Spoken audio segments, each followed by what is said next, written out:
आपके साथ मैं दीपिका सिंह। करते हैं बुलेटिन की शुरुआत खास खबर के साथ। ऑपरेशन कावेरी के तहत जेद्दाह पहुंचा है 2 विमान। जी हां, आपको बता दें कि 266 भारतीयों को जेद्दाह पहुंचा है लेने के लिए। रेस्क्यू विमान में केंद्रीय मंत्री वी मुरलीधरन ने इनको रिसीव किया है। सूडान से भारतीयों को लेकर रवाना हुआ था ये विमान। विदेश मंत्री एस जयशंकर ने ट्वीट कर इस बाबत जानकारी दी है। तो बड़ी खबर आपको बता रहे हैं। आपको याद होगा किस तरीके से सूडान में इस वक्त गृहयुद्ध छिड़ा हुआ है और लगभग 5000 के करीब भारतीय वहां फंसे हुए हैं, जिसमें बहुत से ऐसे जो भारतीय हैं वो केरल से संबंधित हैं, वहां की जनजाति से संबंध रखते हैं। इसी के अलावा आपको ये भी बता दें कि ऑपरेशन कावेरी के तहत जेद्दाह पहुंचे हैं 2 विमान, जिसे सुरक्षित वहां जो भारतीय हैं उनको बाहर लाया जा सके, वहां से निकाला जा सके, स्वदेश उनको पहुंचाया जा सके। तो फिलहाल आपको बता दें रेस्क्यू किया जा रहा है। ऑपरेशन कावेरी के तहत जेद्दाह पहुंचा है 2 विमान। सूडान से भारतीयों को लेकर रवाना हुआ था ये विमान। तो बड़ी खबर आपको बता रहे हैं, जहां विदेश मंत्री एस जयशंकर ने इसको ट्वीट किया है, इसकी जानकारी दी है कि जल्द ही तमाम जो अपने लोग हैं वो हमारे साथ होंगे। तो ऑपरेशन कावेरी चलाया गया, जो कि जिस तरीके से आपको पता है कि लगातार सूडान में स्थिति बहुत खराब बनी हुई है, गृह युद्ध वहां पे छिड़ा हुआ है, शीत युद्ध चल रहा है। और इसी बीच आपको बता दें कि लगातार वहां से ऐसी वीडियो भी सामने आ रही थी, वहां जो फंसे हुए भारतीय थे, लगभग 4000 जिनकी संख्या बताई जा रही है, उन्होंने वीडियो जारी किया और साथ ही साथ भारत सरकार से मदद की गुहार लगाई।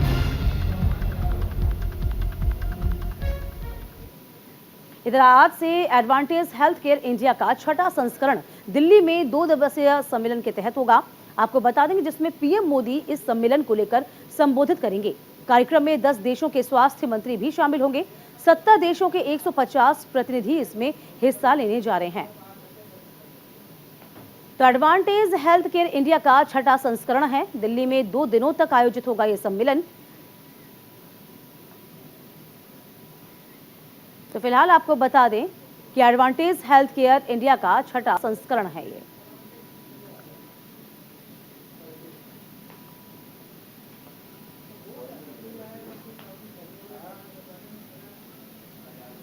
तो लगभग आपको बता दें कि इसमें 2 दिनों का ये सम्मेलन होगा। इसके बारे में आगे और भी जानकारी आप तक पहुंचाएंगे हम। 10 देशों के स्वास्थ्य मंत्री इसमें शिरकत करेंगे। चलिए जानिए अब आप कि एडवांटेज हेल्थ केयर इंडिया सम्मेलन है क्या। तो भारत को चिकित्सा क्षेत्र में नए उभरते केंद्र के रूप में प्रदर्शित करना, स्वास्थ्य और परिवार कल्याण मंत्रालय और भारतीय उद्योग परिसंघ की तरफ से कार्यक्रम का ये आयोजन होगा। इसके अलावा आपको ये भी बता दें कि वैश्विक बाजार में चिकित्सा स्वास्थ्य संबंधी उत्पादों के निर्यात के लिए भारतीय उद्यमियों की क्षमता का प्रदर्शन किया जाना है। 10 देशों के स्वास्थ्य मंत्री और 70 से अधिक देशों के लगभग 500 व्यापार प्रतिनिधि इसमें शामिल होंगे। कार्यक्रम का जो उद्देश्य होगा वो लचीले वैश्विक स्वास्थ्य संरचना के निर्माण के लिए वैश्विक सहयोग और साझेदारी के महत्व पर जोर देना होगा। इधर भारत की G20 अध्यक्षता एक पृथ्वी, एक परिवार, एक भविष्य के अनुरूप है और इसे one earth one health advantage health care India 2023 का नाम दिया गया है। बैठक में भाग लेने वाले देशों के बीच ये स्वास्थ्य सेवा सहयोग के अवसर प्रदान करेगा। तो कुल मिलाकर देखा जाए हर मायने में ये जो सम्मेलन है बेहद महत्वपूर्ण हो चला है।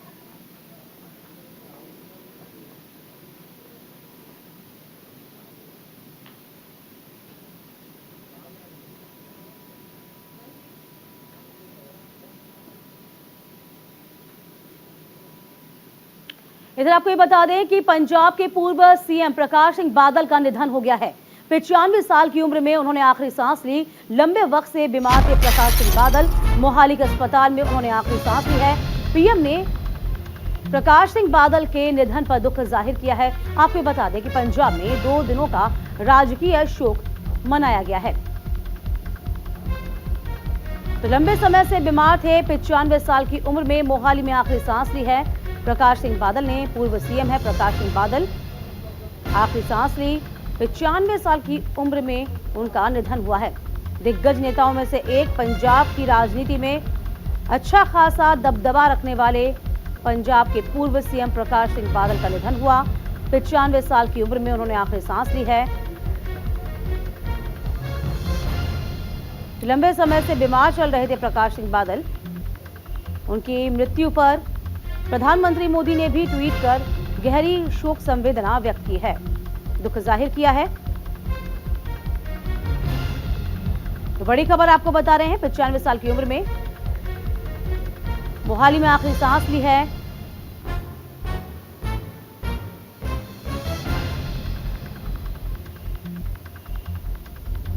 तो पंजाब के पूर्व सीएम प्रकाश सिंह बादल हमारे बीच नहीं रहे।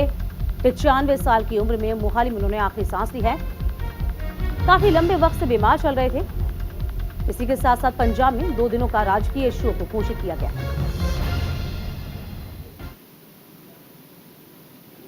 आपको बता दें, 8 दिसंबर 1927 को पंजाब में मालवा के पास अबुल खुराना में उनका जन्म हुआ था। उनके पिता रघुराज सिंह और मां सुंदरी कौर थी। वे एक जाट सिख परिवार से आते थे।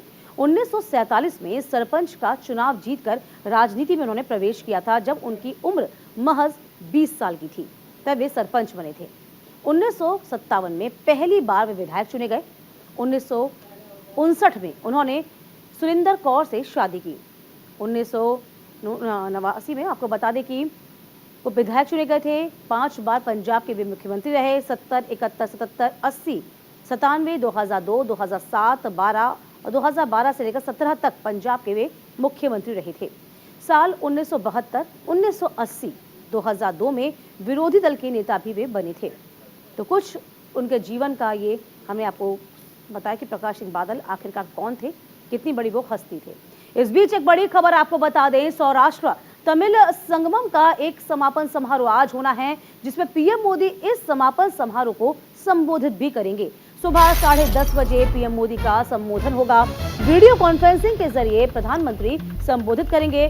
17 अप्रैल को आपको बता दें कि इस कार्यक्रम की शुरुआत की गई थी। तो फिलहाल बड़ी खबर है ये, पीएम मोदी समापन समारोह को संबोधित करेंगे। सौराष्ट्र तमिल संगमम का आज समापन होना है। इसका खुद आपको बता दें कि प्रधानमंत्री इस समापन समारोह में संबोधित करेंगे। 17 अप्रैल को इस कार्यक्रम की शुरुआत हुई थी।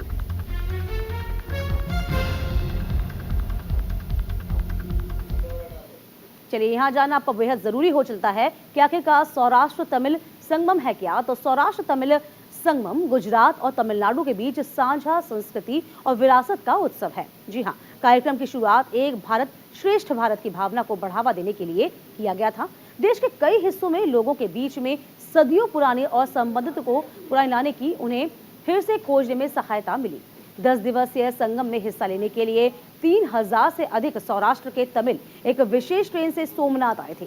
17 अप्रैल को हुई थी इनकी शुरुआत कार्यक्रम की, जिसका आज समापन होना है। तो आपसी सामंजस्य भाईचारे का ये तमिल संगमम है और इसी के साथ साथ 2 जो कह सकते हैं कि अलग अलग प्रजातियां हैं, अलग अलग राज्यों के विचार हैं, एक साथ इस सम्मेलन के जरिए आप देख पा रहे होंगे, जिसकी शुरुआत 17 अप्रैल को हुई थी और आज आपको बता दें इसका समापन समारोह होना है। खुद प्रधानमंत्री इसका समापन समारोह करेंगे। तो बड़ी खबर आपको बता रहे हैं, प्रधानमंत्री सौराष्ट्र तमिल संगमम का समापन समारोह आज करेंगे।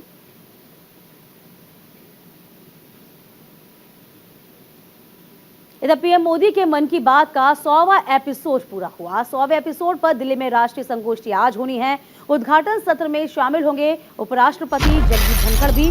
स्मारक डाक टिकट और सिक्के का अनावरण किया जाना है। शाम 5 बजे सत्र का समापन होगा। तो दिल्ली में होगा राष्ट्रीय संगोष्ठी का आयोजन। आपको बता दें कि मन की बात कार्यक्रम के 100 दिन पूरे हुए हैं, 100वां एपिसोड हुआ है ये, और 100वें एपिसोड पर आपको बता दें कि राष्ट्रीय संगोष्ठी का आयोजन होगा। इस बीच आपको बता दें कि शाम 5 बजे सत्र का समापन रखा जाएगा।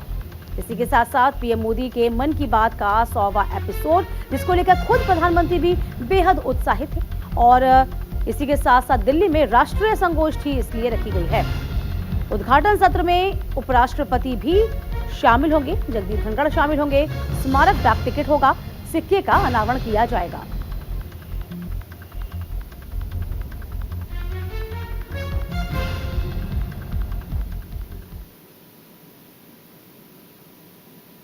तो मन की बात के 100वें एपिसोड पर राष्ट्रीय संगोष्ठी का आयोजन होने जा रहा है। मन की बात के 100वें एपिसोड पर एक कॉफी टेबल बुक का विमोचन, एसएस वेपति द्वारा सामूहिक चेतना सशक्त कार्य का विमोचन कार्यक्रम में शामिल होंगे। उपराष्ट्रपति जगदीप धनखड़, गृह मंत्री अमित शाह, रेल मंत्री अश्विनी वैष्णव समेत कई मंत्री इसमें शामिल होने जा रहे हैं। तो मन की बात कार्यक्रम को लोगों ने बहुत सराहा है। इसको लेकर प्रधानमंत्री भी बेहद उत्साहित नजर आए थे। इसी के जरिए प्रधानमंत्री की कोशिश यही रहती है मन की बात के कार्यक्रम के जरिए लोगों तक पहुंचे, उनके विचारों को जाने। इस बीच आपको बता दें, सीएम योगी का कर्नाटक का दौरा है। एक दिन के दौरे के दौरान आपको बता दें चुनावी सभाओं को संबोधित किया जाएगा। आज से चुनाव प्रचार की शुरुआत होगी।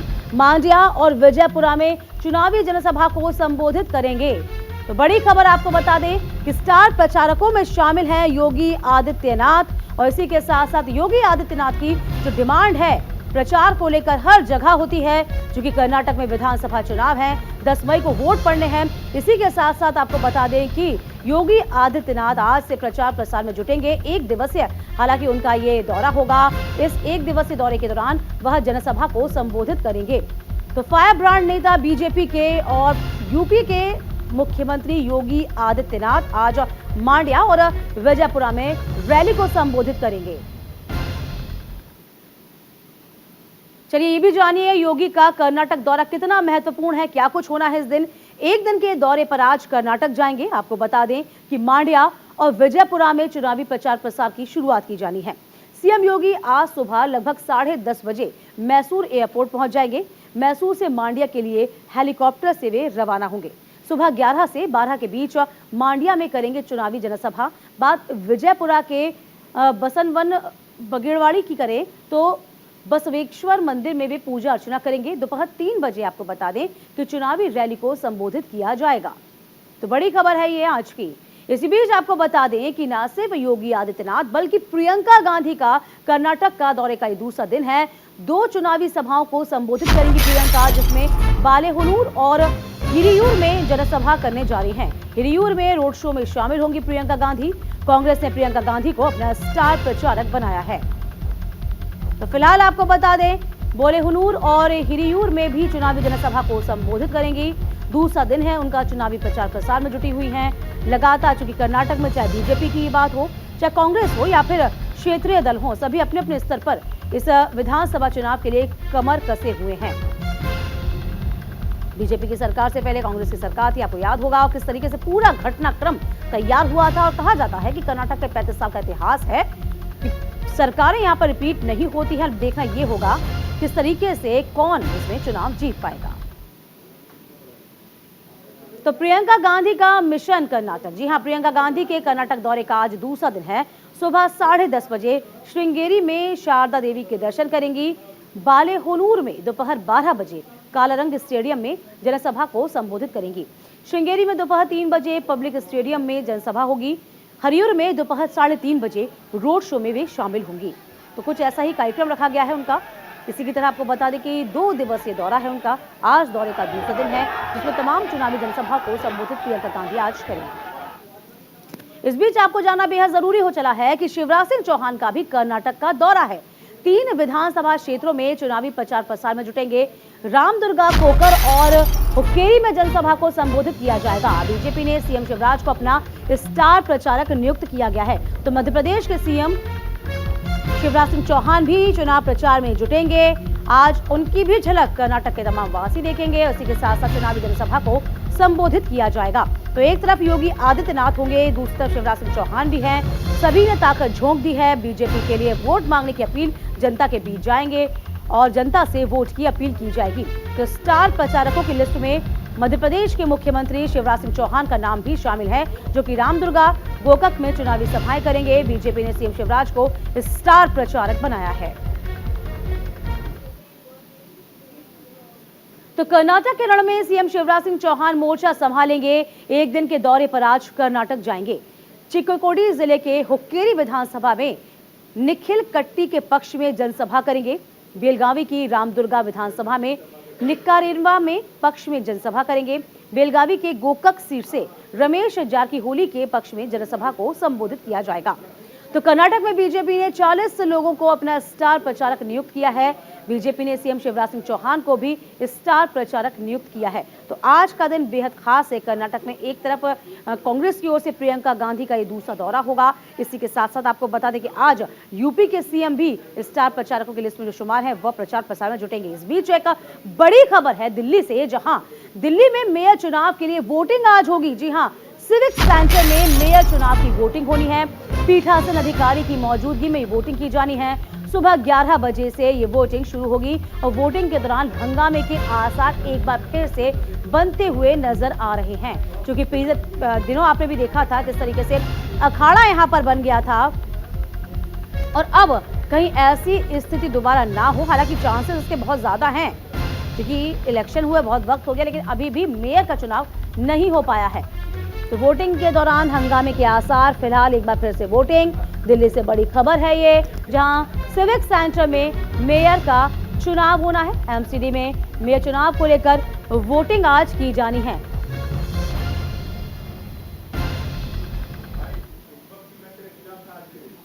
तो दिल्ली को मिलेगा क्या नया मेयर? आपकी ओर से मेयर प्रत्याशी हैं शैली ओबेरॉय, जो कि ईस्ट पटेल नगर से पार्षद हैं। शैली, आपको बता दें कि बीजेपी की ओर से प्रत्याशी हैं शिखा राय, जो कि ग्रेटर कैलाश से पार्षद हैं। शिखा राय, आपकी ओर से डिप्टी मेयर प्रत्याशी हैं आले मोहम्मद इकबाल, चांदनी महल से आप पार्षद हैं। आले मोहम्मद इकबाल बीजेपी की ओर से डिप्टी मेयर प्रत्याशी हैं सोनी पांडे। इधर सोनिया विहार से पार्षद हैं सोनी पांडे। आपको बता दें कि कुल सदस्य 250 हैं, पार्षद 3 और राज्यसभा सदस्य 7, लोकसभा सांसद 10 मनोनीत सदस्य हैं। बात आम आदमी पार्टी की जाए तो जहां पर 133 पार्षद हैं, बीजेपी 107 पार्षद हैं, कांग्रेस 9 पार्षद हैं, निर्दलीय 1 पार्षद है। तो फिलहाल आज देखा जाएगा कि वोटिंग के बाद किसके पक्ष में वोट पड़ता है, किस पार्टी का जो मेयर है वो चुना जाएगा। इस बीच बड़ी खबर दिल्ली से है, जहां मनीष सिसोदिया के जमानत पर आज सुनवाई होगी। शराब घोटाले मामले में जमानत याचिका पर सुनवाई होगी। राउज एवेन्यू कोर्ट में जमानत याचिका पर सुनवाई होनी है। दिल्ली से बड़ी खबर आपको बता रहे हैं, बड़ी खबर दिल्ली से, जहां मनीष सिसोदिया की जमानत पर आज सुनवाई होनी है।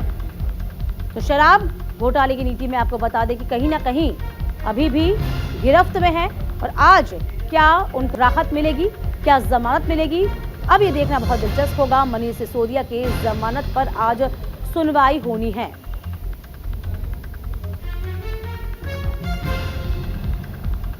तो मनीष सिसोदिया की मुश्किलें लगातार बढ़ रही थी, लगातार उनको हिरासत में लिया गया था, उनसे पूछताछ की गई थी शराब नीति घोटाले को लेकर।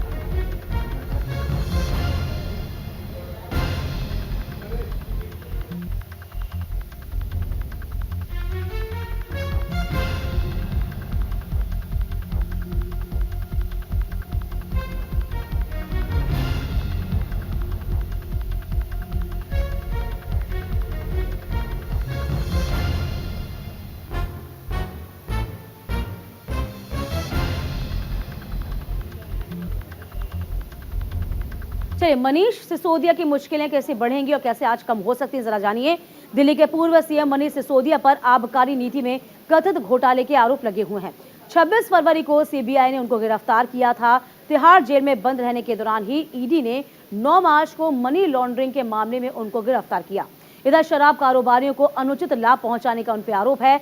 एलजी कैबिनेट की मंजूरी के बिना आबकारी नीति में बदलाव किया गया था, ये आरोप है उन पे। और कोरोना के बहाने 144.36 करोड़ की लाइसेंस फीस माफ करने का भी आरोप उन पे लगा हुआ है। इधर शराब घोटाले की चार्जशीट में सीबीआई ने नाम दर्ज किया है। तो फिलहाल आज उनकी जमानत अर्जी पर सुनवाई होनी है। अब देखना ये होगा क्या जमानत मिल पाती है, चूंकि उनकी याचिका पहले भी खारिज की जा चुकी है। इस बीच एक बड़ी खबर आपको बता दें, हरियाणा से बड़ी खबर है, जहां पंचकूला में आज से शुरू होगा वाटर कॉन्क्लेव। जी हां, आपको बता दें सीएम मनोहर लाल इसका शुभारंभ करने जा रहे हैं। 2 दिनों तक आयोजित होगा वाटर कॉन्क्लेव, जिसमें जल संरक्षण की रणनीति पर विचार मंथन किया जाएगा। तो पंचकूला में वाटर कॉन्क्लेव है, जिसमें कोशिश यही होगी कि जल को लेकर अवेयरनेस फैलाई जाए और 2 दिनों तक इस कॉन्क्लेव का आयोजन किया जाना है। तो कॉन्क्लेव में जल संरक्षण की रणनीति पर विचार मंथन होगा, चर्चा होगी, बातचीत की जाएगी। ये हरियाणा से बड़ी खबर आपको बता रहे हैं, आज वाटर कॉन्क्लेव का आयोजन किया जाएगा। पंचकुला में आज से वाटर कॉन्क्लेव शुरू हो जाएगा। तो पंचकुला में वाटर कॉन्क्लेव की शुरुआत है। तो वाटर कॉन्क्लेव 2 दिनों तक आयोजित होगा। वाटर कॉन्क्लेव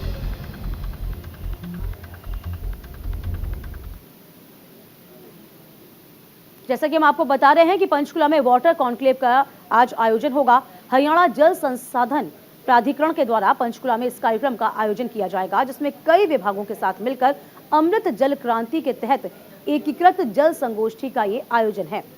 हरियाणा के मुख्यमंत्री मनोहर लाल इस कार्यक्रम की शुरुआत करने जा रहे हैं। जल संगोष्ठी का जो मुख्य उद्देश्य है वो संबंधित विभागों के द्वारा वार्षिक कार्य योजना तैयार करना है, जल संसाधनों के लिए जागरूकता को बढ़ावा देना है, साझेदारी बनाना है, रिड्यूस, रिसाइकिल और रीयूज पर चर्चा होगी। जल संरक्षण की रणनीति को तैयार करना और स्थायी समाधान, इसका मंथन होगा। कुल मिलाकर देखा जाए, जल का उचित दोहन किया जाना चाहिए, उसको वेस्ट नहीं होना चाहिए, इन तमाम बिंदुओं पर चर्चा होगी। इस बीच आपको बड़ी खबर बताएं जो कि राजस्थान से मिल रही है। राजस्थान से बड़ी खबर, जहां जसरायसर में विशाल किसान सम्मेलन का आज आयोजन होगा।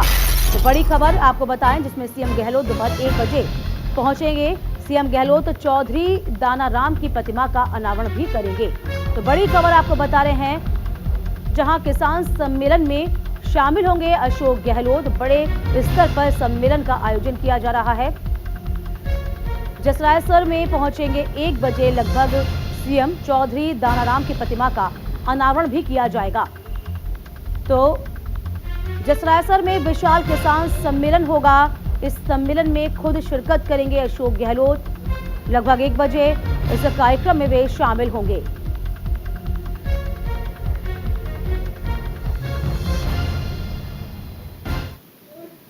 इधर पंजाब से बड़ी खबर आ रही है। बटाला, मोगा, तलवंडी, साबो का दौरा करेंगे सीएम मान।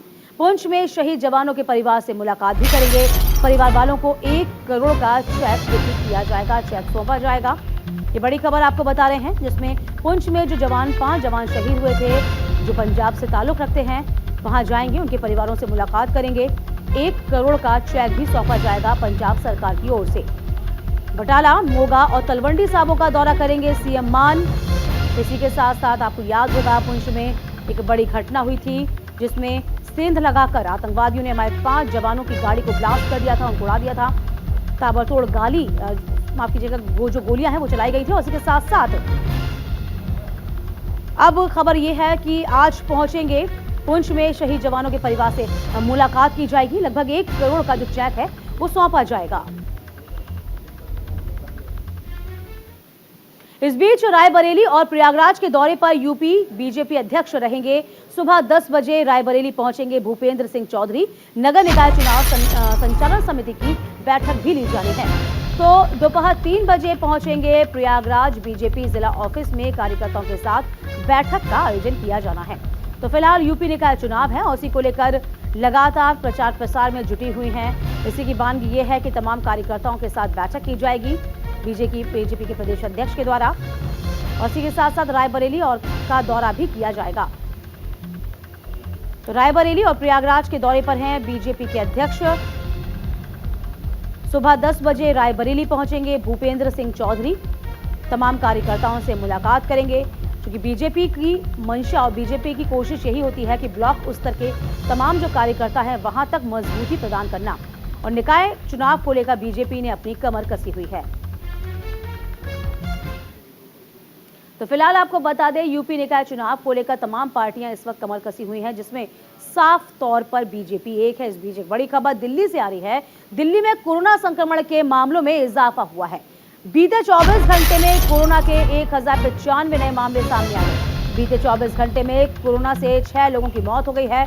संक्रमण का जो ग्राफ है, जो दायरा है, वो 22.74% हो गया। दिल्ली में 5000 से कम हुए हैं एक्टिव केस। तो फिलहाल ये राहत की बात तो नहीं की जा सकती, क्योंकि कुछ ही दिन पहले केसेस में कमी आई थी, लेकिन एक बार फिर से 24 घंटे में केसेस में इजाफा हुआ है। ये बड़ी खबर, 5000 से कम एक्टिव केस जरूर हो गए हैं, लेकिन कोरोना का जो संक्रमण है वो लगातार बढ़ रहा है। 24 घंटे में 1095 नए मामले सामने आ गए हैं। 6 की मौत की खबर भी है।